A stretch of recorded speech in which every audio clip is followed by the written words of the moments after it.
In today's show, I'm looking at the fantasy basketball waiver wire players you can add, players you can drop. Michael Bolton. Thanks, Josh. It's Michael Bolton here, and it's time for another episode of the Locked On Fantasy Basketball Podcast. Let's get to it. Let's get to it, indeed. You are Locked On Fantasy Basketball, your daily fantasy basketball podcast, part of the Locked On Podcast Network.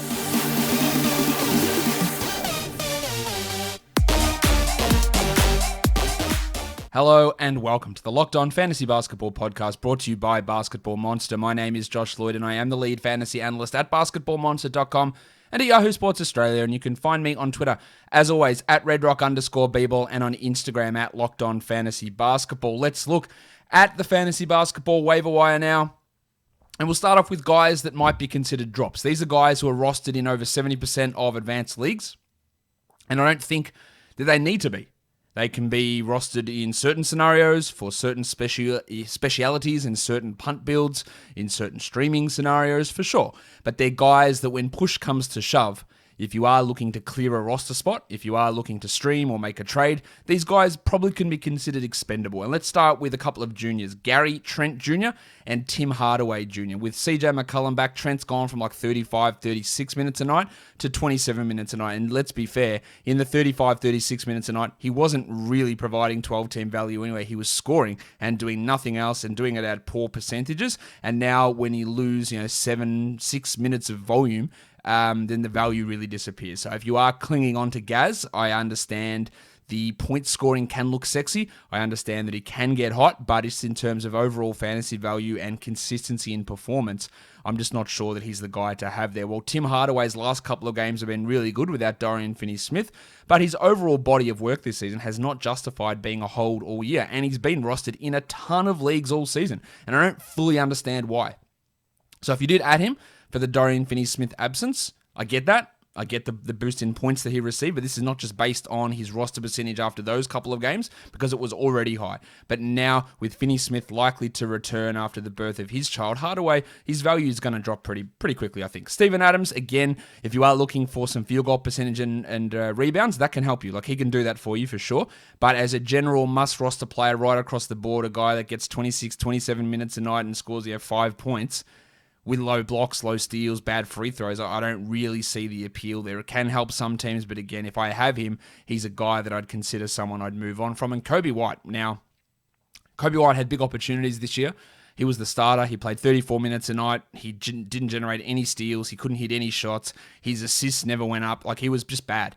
And now, instead of 33 minutes a night, he plays 27 or 26 or even 24 minutes a night, and that is not enough. So he can be a guy that you'd hold.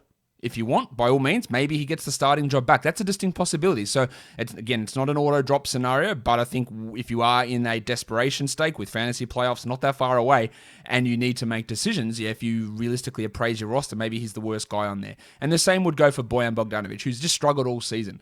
He's a guy whose value, much like, say, a Davis Bertans or a Duncan Robinson, is really firmly squared away in the threes category, and he's doing that okay. But everything else has really fallen off this season, and it's not providing any sort of value to us in most cases. And, with the plethora of guys who hit threes, who can be available on the wire, holding on to someone who's a specialist in that category is not always the best use of a roster spot. So I do think that Bojan can be a droppable option. For points leagues, a lot of similar names here. These guys are still rostered in over 60% of Yahoo leagues. DeAndre Jordan, Blake Griffin, Kevin Durant, Nick Claxton's emergence, I think is going to have an impact overall on Jordan. And even then, before all that happens, he hasn't been playing that well. So I think he's a droppable guy. Eric Bledsoe just continues to suck, continues to play lowish minutes. And look, maybe he's traded and gets into a better scenario, but I really just don't think it's worth the hassle. Kevin Huerter is a guy that has provided value all season, but Bogdan Bogdanovic is back. Kevin Huerter. DeAndre Hunter's going to return very soon.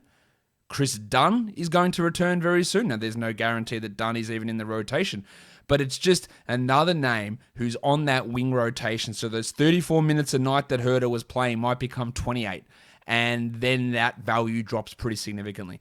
Rick Rubio, great at the moment. Absolutely fantastic, but Malik Beasley's returning this week. D'Angelo Russell might be this week, might be next week. and then Rubio's value will fall off a cliff. And he's not as good in points leagues as category leagues anyway. So again, if you're looking for a preemptive move, maybe you lose 3 good games of Rubio. That's a possibility. But if it's what you need to do to grab someone or to stream or to make the playoffs or to get a better seed, then you have to make that sacrifice. Well, Joe Harris, again, Durant, Griffin, they're going to take some shots away. Harris is still going to be effective. He's still going to get some shots. He's still going to hit a ton of threes, and he's still not going to be a very good fantasy points league player. And I don't think anything is changing that for Joe Harris at this stage. Players to add. These are guys who are around on your waiver wire who I think are worth looking at in category leagues. Jordan Poole. Not only is Jordan Poole starting for Steph Curry at the moment, but he is going to have a larger bench role as we move forward. He's scoring at an unbelievably good rate. His efficiency is really high. Now, I'm not really sure what else he's going to do. He'll hit some threes. But for now, with the Steph Curry tailbone issue, with the big minutes coming off the bench, I assume, for Jordy Poole, absolutely someone to grab. LeBron James is injured. Anthony Davis is injured. LeBron has a high ankle sprain. He is out indefinitely. Now, I don't know how long that's going to be. High ankle sprains, 6 weeks. 4 to 6 weeks usually. Now, LeBron is not a normal human in terms of recovery or in terms of injury, so maybe LeBron misses 3 weeks. I don't know. But I think a realistic expectation is that LeBron is out until mid-April. Maybe it's early April, best case, worst case, start of May. And that means that someone like Talen Horton-Tucker is going to get a boost. Now, I think they probably start Kyle Kuzma and Markieff Morris together at the 3 and the 4, meaning Kuzma's an ad there clearly. Kuzma was already an ad, but just in case he isn't, he's an ad. Talen Horton-Tucker is a guy that's going to take on some of LeBron's ball handling responsibilities and play some of that more second unit point guard, mix in with the starters as a ball handler who's got good efficiency and has already shown some flashes. So I think that Horton-Tucker is a really strong ad. Isaiah Stewart, he's providing back end value as it is, but we're just waiting. We're waiting for a couple more minutes to be added on for him to become a top 100 guy. And then we talked about Kobe White, so let's talk about the bloke that replaced him, Tomas Satoransky for Chicago. Again, not a huge upside player, but a good assists guy, a guy that's really good with his efficiency and his percentages and hitting threes. That is valuable enough for me to be a 12-team league player. In points leagues, still looking at Moses Brown as a guy who has some value there. Now, I didn't include him in the category league one because I think he's rostered in too many leagues there. But in points leagues, he's available in like over 70% of leagues or over 60% of leagues, sorry. And we saw today another pretty solid double-double. Al Horford's not going to play tons of games down the stretch here. I don't believe Al Horford is traded, but Horford is still going to sit out lots of games. And even in games that Horford plays, you still probably can get 19 to 21 minutes out of Moses Brown. Maybe that pushes to 25 in blowouts, and then he plays 29 in the games that Horford sits down, and that's enough for me. I've got Keldon Johnson here because he was dropped in a lot of leagues, understandably so, as I've mentioned plenty of times. But then he came out really strong the last 2 games, so he's worth adding to see if this sticks. Now, I'm not convinced, but maybe the decision to drop him, probably the decision to drop him was wrong, and that's on me as well. But everything was trending down for about 2 months for Keldon Johnson at some point, and I'd like to hold on to guys for a lot longer than others, but at some point you just have to bite the bullet. I bit it, and then he bit me right in the dick, and he flew back up the rankings and put up some good numbers. Kuzma's on this list as well, and Rui Hachimura, who I've always maintained is a better points league player than category league player. They are just funneling minutes into him, like 38, 39 a night, and in points leagues, minutes is king. Usage is pretty important too, and he's getting a lot of shots and a lot of minutes, and that makes him, maybe even a fringe top 100 points league guy. And then MC Hamidou Diallo. We don't know how it's going to work in Detroit. We don't know what his role is going to be, but a better points league than category league player, worth taking a flyer with Allington and Magruder and Jackson and those sort of guys as the current shooting guards who aren't great options. So Diallo has a chance to play 30 minutes a night. Not convinced that he does, but he has a chance to do that and be a pretty solid option. Deeper leagues, I'm looking at Dorian Finney-Smith, looking at Trevor Ariza, Nickeil Alexander-Walker, who's not a bad stash in 12-teamers, Daniel House Jr., and Pat Beverly, who when he returns from injury, he's going to provide 14-team league value, yet he's rostered basically nowhere. So they are some interesting 14 to 16-team league ads. Must roster players. Let's just fly through these ones. Guys that are rostered in under 85% of Yahoo leagues who are projected to be top 100 the rest of the way. Rob Williams, Tyrese Halliburton, The Jedi, OG Anunoby. But what about scarves? OG. Balenciaga Stop ones. OG. You better stop OG.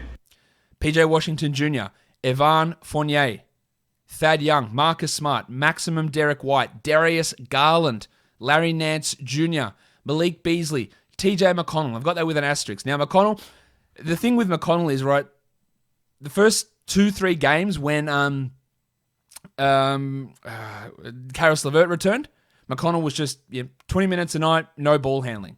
And I went, okay, this fits in with who TJ McConnell has been as a player his whole life. 18 minutes a night, a guy that can't shoot, a guy that provides some interesting steals and that sort of stuff. And that all tied in with my narrative of where he was going to be when LeVert returned. It tied in with what literally happened on the court when LeVert returned. And you piece those two things together and you go, okay, this is what we expected. This is literally what's happening. Drop him. And now, the last 3 games, he's playing 27, 28 minutes a night. They're reducing Aaron Holiday's minutes.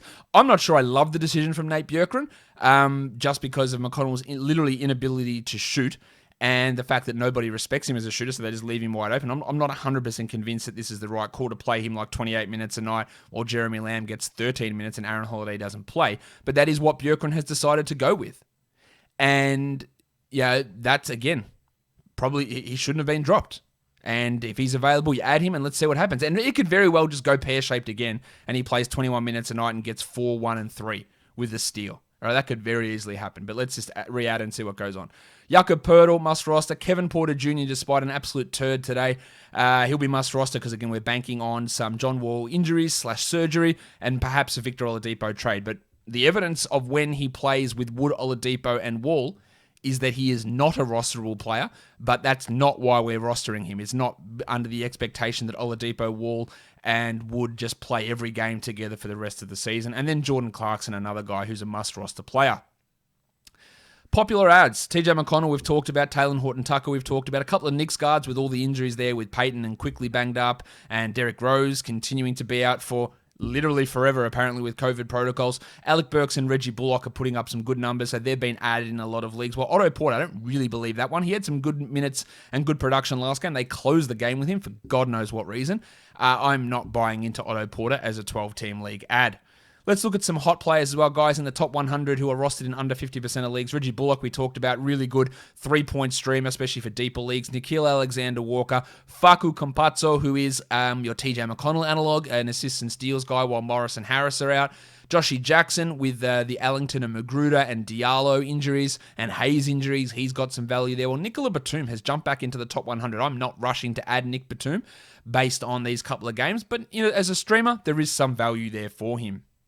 Now let's look at some flyers, guys, that you might want to take a crack at just to see what happens. And Nick Claxton, it's going to be hard. Jordan, Green, Griffin, Durant, these guys are all going to play center minutes. Claxton's the best of the lot, not including Kevin Durant, of course. But getting those minutes is really tough. And Steve Nash came out today and said we envisage Blake Griffin as a center. So that's really going to be tough for Claxo. Killian Hayes, that's a real big flyer. You might be waiting till the end of April till he plays 27 minutes a night and looks like he actually can be an NBA player because he hasn't shown that yet. Ty Jerome, just seeing how things roll in Oklahoma City, just a stashable sort of guy. Chuma Kiki, mainly if we think that there is an Aaron Gordon trade. And they don't rely on Al-Farouq Aminu, which again, it's Steve Clifford, so they probably do.